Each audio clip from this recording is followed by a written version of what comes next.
মসজিদে আজান দিতে গিয়ে বিদ্যুৎ স্পৃষ্ট হয়ে মারা যান আনসার আলী হাওলাদার নামে এক মুয়াজ্জিন।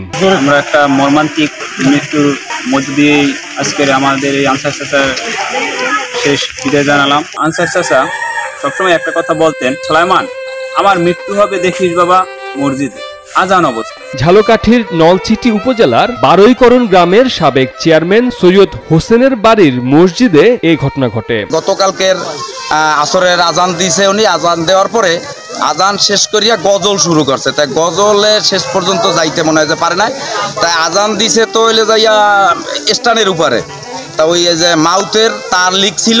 তাই আজান শেষ হওয়ার পরে যখন গজলের জন্য মাউথ খোলার চেষ্টা অবশ্যই চেষ্টা করছে, করার পরে আর কি ওই মাউথ লিক অবস্থায় ওনার হাতে লাগছে।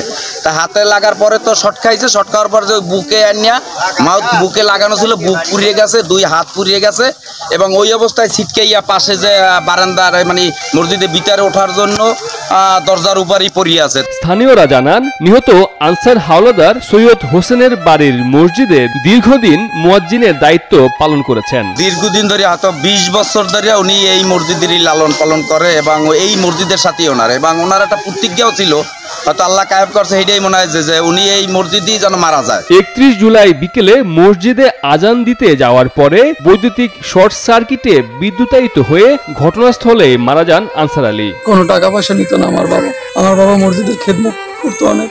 আমার বাবা এইভাবে যে মৃত্যুবরণ করবে এটা আমরা কল্পনাও করতে পারিনি। 1 আগস্ট জানাজা শেষে তাকে পারিবারিক গোরস্থানে দাফন করা হয়। মুয়াজ্জিন আনসার আলীর জানাজায় অংশগ্রহণ করেন শত শত গ্রামবাসী।